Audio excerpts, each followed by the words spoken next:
Want to compost but think you don't have the space? So you can compost in an apartment. And how do you do that? With worms? Yes, it's called worm composting, or more of a technical term, vermicompost. The head of the Master Gardener Volunteer Program shows us how to set up our worm bin.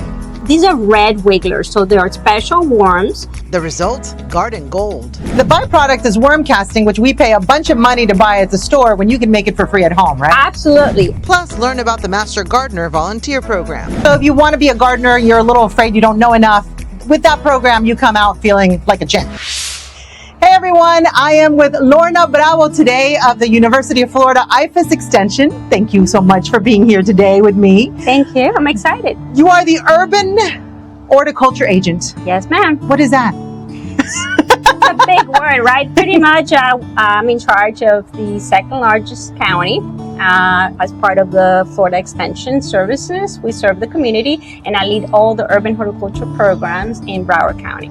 One of those programs is the Master Gardener Volunteer Program where I met you. You were my teacher. Yes, absolutely. Tell me a little bit about the Master Gardener Program. Well, it's a wonderful program. It's a great way to get the research out there, train the public if they want to go through the program. It's a 16-week program. It's once a year.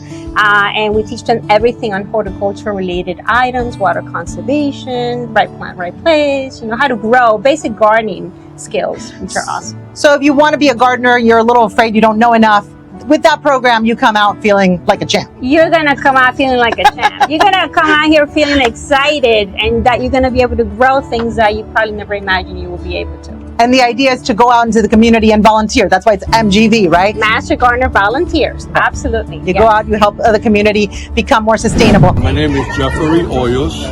I recently retired about over a year ago, and I always enjoyed gardening, but I didn't know what I was doing. I'm still not sure I know what I'm doing, but at least I have a lot more knowledge, and I like the volunteering aspect of it. That's what I want to do, volunteer. And that's why you joined the Master Gardener Volunteer Program? Yeah, because I have an idea. I want to bring community gardening to retirement communities. My name is John Baptiste, and I joined the Master Gardening Volunteer Program because gardening has always been a part of me. I'm from the Caribbean, and gardening is just a way of life. I would like to basically know how to grow my own food, which is a big thing in today's world. And as you know, the organic way of life is usually the lifestyle that I live, that I chose to live. So this enables me to kind of foster that life. All right, so we have done a video on a 3-bin composting with Jeannie, one of your Master Gardener volunteers. But a lot of people don't have space for a whole 3-bin compost system, not even a tumbler. But you say you can compost no matter your space. You can compost in an apartment. And how do you do that?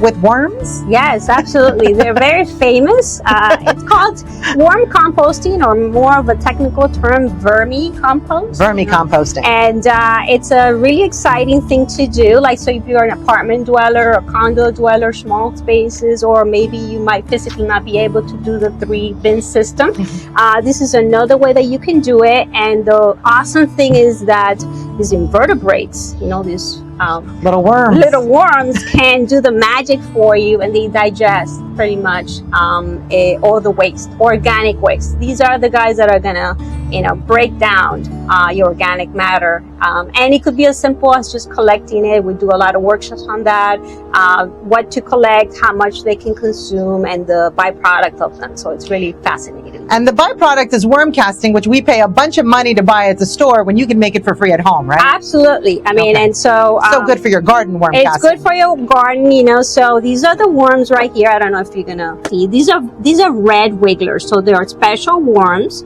that are these are the ones that are gonna pretty consume all your organic waste, which we do produce quite a lot here in Florida. 36% of our waste stream is organic matter, and that includes landscape, paper, and so any itty bitty can help for us. So, but these guys can also produce quite fast.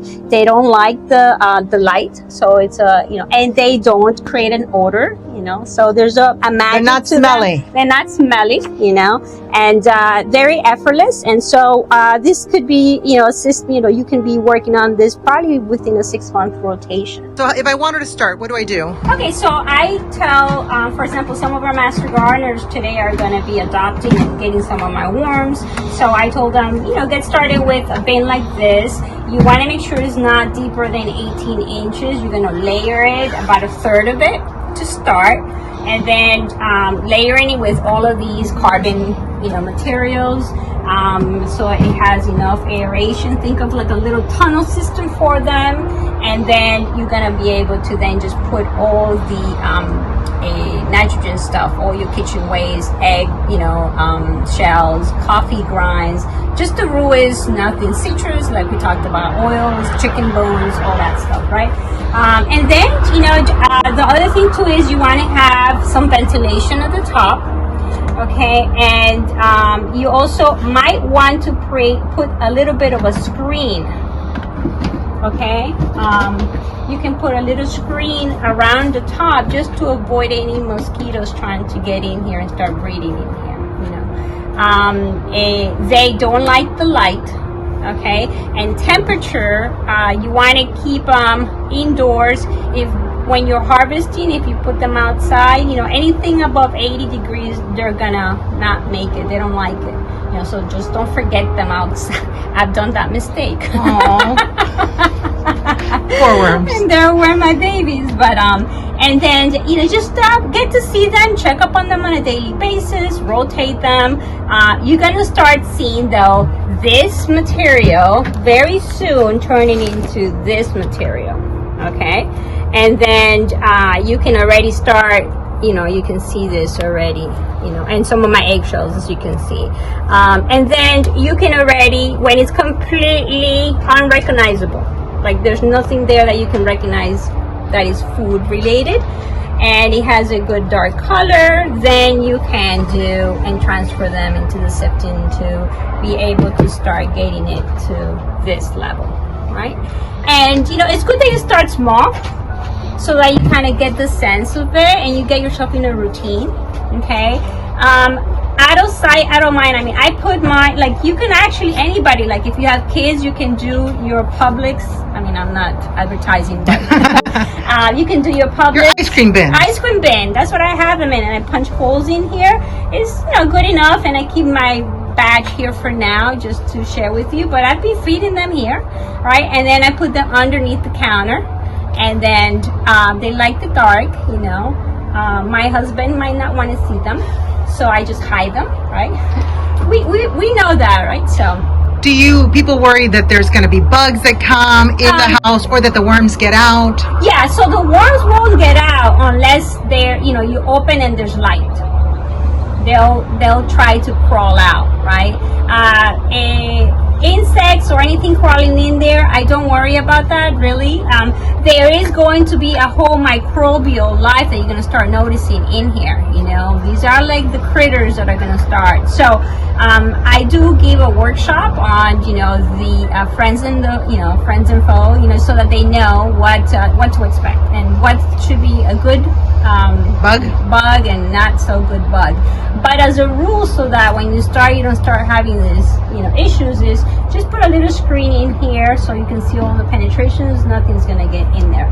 And this is one of our master gardeners that she's ready to go today, and she's trying to create her layering. We're gonna break down that a little bit more, and think of them like they're very tiny. So don't go in putting like a stalk of a palm tree in here. Think of them that they're small enough and they're gonna need to start tearing things around. So small pieces, shred them. Like I do celery, and I just I do my juicing, and it's a way for you to be able to get used to the cycles and go through a full 6 months of it, so that you get used to it. Now if you start feeling smell and odor, that is your ratio is off. So you probably have a lot more nitrogen. You're going to need to add carbon to it. So a lot more greens. Yeah. And you have to add paper. Yeah, paper stuff. Try to avoid doing a lot of like mango and things that are going to add maggots and things right away, just for now, just so that you get, you know, yourself through a whole life cycle, and then also reproduce them. Because, you know, when you start, I like to start with like maybe 10 of them, you know, and you can go very fast in a period of 6 months to 500, you know. So the more you feed them, the more they reproduce? The more they reproduce, and the more space you give them, the more they will, you know, grow. So, yeah, once you have, you know, a sense of them, it's very effortless. And you know, it's awesome because it's another alternative for people that, you know, might not physically be able to do a big thing, but you want to be able to be part of the solution, you know. And so you can do it at all scales. I've also seen this in community gardens under the shaded areas with raised beds. And so yeah, so the key is just the temperatures and not direct sun. So you're completing the Master Gardener program, and you're starting your worm bin. I am so excited. You're so excited to have worms? I am so excited to have worms. Worms are going to eat my garbage. Okay, so we have a Master Gardener who's going to start hers. Yeah, so we have Catalina here with us, and she came fancy. Ooh. Very nice. Oh, okay. You see how she took care? She followed through. Very good. She That's a took stocking. care- She put I love it. a stocking in here. Nice. Okay, perfect. And so she's creating a little bedding for them. Very good. I like this one. It's really nice. And so she's gonna do something like that. I would say if you're gonna do this, you can put it at the bottom. So yeah, you can put these guys at the bottom. Okay. You'll be surprised how they, if it gets too wet, they start creating little tunnels in between these guys, and they hide in there, you know. And then it's amazing. Okay, so sorry. I know you want to see this. So you're creating a little bedding. You're just creating a small little environment just at the bottom, because once you start putting in all the food scraps, all this is just gonna break apart. But at least a little It's just bit. to contain like the It's just juices? because the juices, yeah, and you receive joy, and it allows them to also create an airspace for them. Okay, and then that would be good enough because it's a small space. You could add, are those leaves? Yep. Yeah, let's add a little bit of the leaves in here. And then we're gonna mix this a little bit. Yeah, crunch. The other thing I would say is if you're grabbing fallen leaves from outside, just make sure that they have not been sprayed with any chemicals. Okay, and also be mindful of pests and plants or anything that you might want to introduce in here. So just be mindful of that because it could be outside, right? So and then you can just crunch. Move this in here. Okay, and then yeah, put it all in here. This is perfect. And then you're gonna put this in a nice. Okay, you can also put coconut core also, which is what you have in 40. No, I brought soil. Okay, good. You can put a little bit of soil, so everything has to be very nice and broken down. Right here. Okay. You're creating a really nice environment for them, and a little bit of this is potting soil. Okay. So we're gonna put just a bit, and then the other thing too is you can do also coconut. Okay. Coconut core. Coconut core is great. Okay. So that would be, let's put a little bit more. That would be it. Okay. And then we're going to mist this again, and I'm gonna place in there 10 worms for you. What do you got in there? I got coffee grinds. Okay, coffee and grinds. Man, she came in ready. Coffee grinds and bananas. Yeah, awesome. So coffee. Oh man, that coffee smells good. Whatever left over. And the banana. And then bananas. This is a nice thing. Okay, cool. So we're gonna add that there. So very little nitrogen Yeah, at the very beginning. at the beginning, but you can, as soon as you get home, please feed it, you know, some green stuff, you know, lettuces or anything that you can, just to create the habitat for them to start reproducing. Okay. And then what we're gonna do is we're gonna try to find these guys. Whew. Okay, so we're gonna One. add 1, 2, maybe for 10. Believe it or not, I have like 200 in here. I counted them. Okay. 3,